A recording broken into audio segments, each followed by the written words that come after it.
Weapons is the new horror thriller film directed by Zach Greger, and the plotline revolves around kids that have left their homes. There is a classroom full of students, 17 to be exact, that one night just mysteriously walk out, run away into the darkness, and we have a missing persons case featuring Julia Gardner, Josh Brolin, along with some other actors and actresses in this movie. This movie, I would say, is very creative and unique to the horror thriller genre. We've had missing persons movies many times over in the horror genre. This one was a little bit definitely give away too much information and ruin the whole plot of the movie for you. So it was refreshing to see that this movie did not do that. However, you thought this movie was going to be a horror movie. This is more of a thriller with horror elements in the movie. Kind of similar to how Sinners was. So that's a little bit of a knock I have on the movie. I was expecting more horror because the trailers that we did see, I was kind of freaked out. I was expecting this to be one of the scarier movies we've had in a while. Really wasn't. I will say what this movie does very well is giving you creepy imagery throughout the whole movie. This is going to be spoiler free, so we'll be a little bit quicker review, but I'll just hit on some of the things I like, didn't like. So anything that has to do with kids, younger people, I find already creepy. Trailers for this movie did a very good job of making it feel very creepy as the kids, are doing their little Naruto run throughout the neighborhood, why they're running away.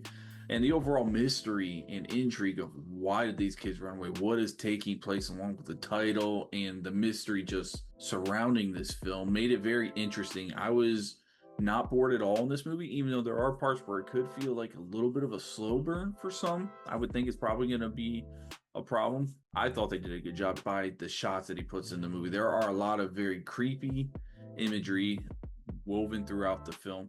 Camera shots they do use in some scenes is very creative. They have it at weird angles. They do the thing where they're focusing on the foreground, but you think something's out of place in the background.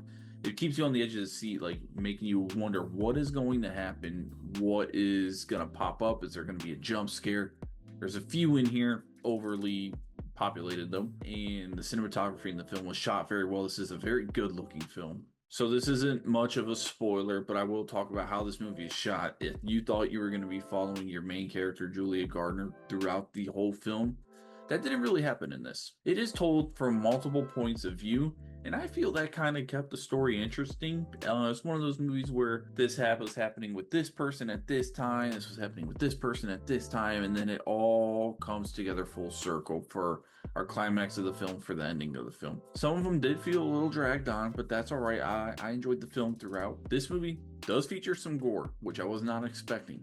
There are some great practical effects in this movie. Some scenes make you cringe, kind of make you feel a little uneasy. If you're one that likes to go eat or drink while you're watching a movie, this might be a little tough for some scenes for you. The practical effects were amazing in this movie. There was one thing that is a complete WTF moment in this movie, and it features Josh Brolin's scenes in the movie when we go to his point of view about what happens with his character and why he's dealing with stuff the way he's dealing with, trying to find his child that ran away. And I don't know if it's because they were trying to keep us off the scent of what's going on in the movie, and with the title being weapons, nobody knew what was going on with this movie. Is it actual weapons in a school, military weapons? Are we talking about mind control or something? You just didn't know where this movie was going. And there's a dream sequence with Josh Brolin. It's very odd. I don't know why it was in the movie. If you go to watch it, you'll know exactly what I'm talking about. It feels so out of place, and it really didn't add anything to the storyline. That was my big WTF is this moment. They could have probably cut that little scene out.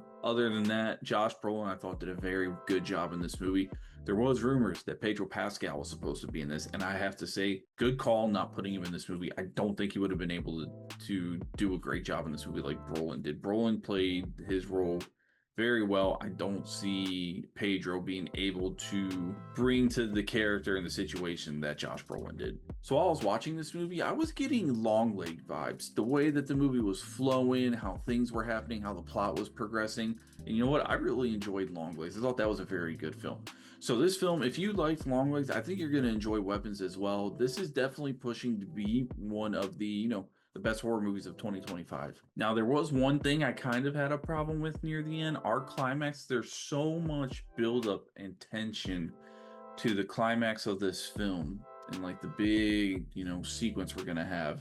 I just felt that the buildup really didn't pay off in this. I felt like the climax was actually rather quick. I also feel that the reveal in this movie could have been a little bit stronger. It kind of just comes bang at you out of nowhere, and was hoping for a little bit more, albeit the ending it to the climax is pretty gruesome, I'll be honest. And there's a scene that plays with it that kind of takes you out of the film. The movie's set up to be so dark, twisted, very serious and somber, and there's a scene in here where they completely switch tones and it gets a little comical. It took me out of the scene for a little bit. I don't know why they made that choice. Apparently, other people have said this is something that Kreger likes to do in his films. I'm not familiar with his works. I never saw Barbarian, which I know is a very popular film by him. So that kind of took me out.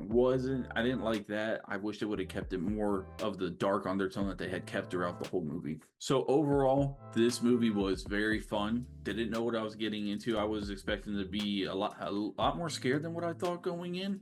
I had heard people were saying this might be the scariest movie of 2025. It's not, unfortunately. I thought it'd be a little bit more on the horror, but there is horror elements in it that just didn't go as deep into the horror as I thought it was. It was more of a thriller. But you know what? That's okay. It was enjoyable all the way through. I had a lot of fun with the movie. So to give my rating for Weapons, I think I am going to go with. I'm stuck between two numbers because I really did enjoy the film, and I don't think the negatives I have about it are that big to bring down the score down. So I'm gonna go ahead. I'm gonna give Weapons a very good 8 out of 10 rating.